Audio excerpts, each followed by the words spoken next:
जय मां शारदा भवानी। हर साल 25 मई को देश भर में यादव समाज धूमधाम से वीर अहिर आला जी की जयंती मनाता है। भारतीय इतिहास में आला उदल इन दोनों भाइयों की वीरता के किस्से एक अहम जगह रखते हैं। दोनों भाइयों की वीरता की ख्याति इतनी थी कि आज तक भी इनकी याद में वीर रस आला गायन गाया जाता है। मध्य प्रदेश, यूपी और बिहार इन तीनों जगहों पर तो खास तौर पर अहिरों द्वारा आला गायन का आयोजन किया जाता है। अहिर यहाँ अहिर संस्कृति पर इन दोनों भाइयों की वीरता का गहरा असर रहा है और अहिरों द्वारा सैकड़ों वर्षों से अपने पूर्वज की याद में आला गायन गाया जा रहा है, जिसको देश भर के लोग सुनते हैं।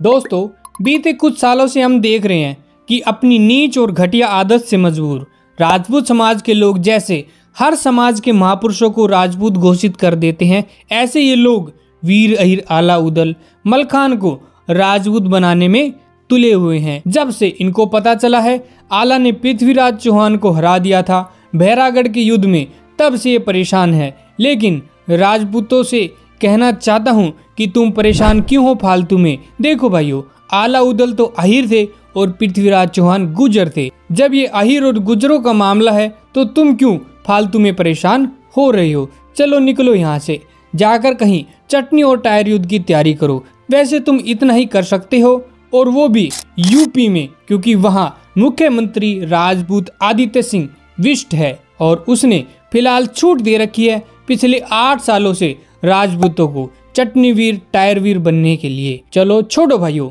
इतिहास चोर चटनी युद्ध टायर युद्ध लड़ने वाले पे हम यादव लोगों को अपना बेशकीमती समय बर्बाद नहीं करना चाहिए। इनको इनकी बर्बादी के रास्ते पर चलने दो। आइए आपको बताते हैं वीर अहिर आला उदल के बारे में। अहिरों के किस परिवार से आते थे। बुंदेलखंड की वीर भूमि मोहबा में 12वीं शताब्दी में वीर अहिर आला जी और उदल जी बनापर शाखा के क्षत्रिय यदुवंशी परिवार में जन्मे थे। आला और उदल के पिता दशराज और माता देवकी थी।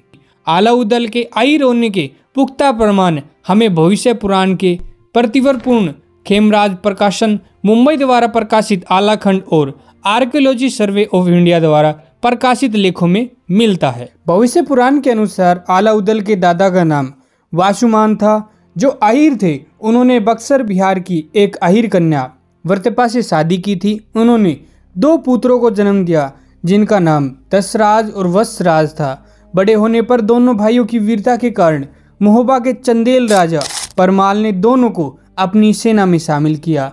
उसके बाद दशराज और वत्सराज की शादी उन्होंने ग्वालियर के अहिर राजा दलवन उर्फ दलपत की बेटी देवकी और ब्राह्मणी से करवाई। दशराज की शादी देवकी से हुई और उनसे 2 बेहद ही वीर महान पुत्र आला उदल पैदा हुए। वहीं छोटे भाई वत्सराज की शादी देवकी की छोटी बहन ब्राह्मणी से हुई और उनसे भी वीर पुत्र मलखान पैदा हुआ।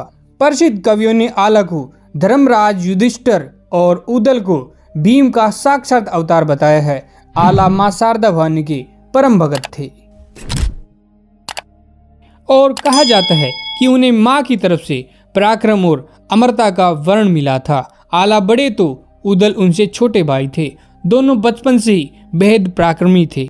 जब दोनों भाई तलवार लेकर निकलते थे तो दुश्मनों में भी हाहाकार मच जाता था। आला और उदल दोनों भाइयों में बहुत ज्यादा स्नेह था और अगर एक भाई पर मुसीबत आती तो दूसरा उसके सामने चट्टान बनकर खड़ा हो जाता था। वक्त बीता और आला चंदेल सेना के सेनापति बने। वीर अहिर आला उदल ने अलग अलग 52 लड़ाइयाँ लड़ी और सभी में विजय हुए। आला और उदल दोनों भाइयों का अंतिम युद्ध सन 1182 ईस्वी में दिल्ली के शासक रहे पृथ्वीराज चौहान के साथ हुआ था। बुंदेलखंड विजय का सपना लेकर पृथ्वीराज चौहान ने चंदेल शासन पर हमला किया था। उस वक्त चंदेलों की राजधानी मोहबा थी।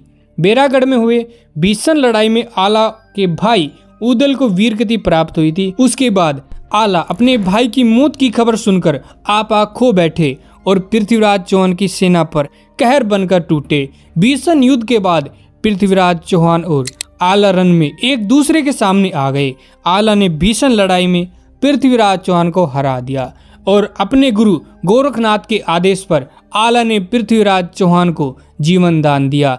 उसके बाद आला ने संन्यास लिया था और मां शारदा की भक्ति में लीन हो गए।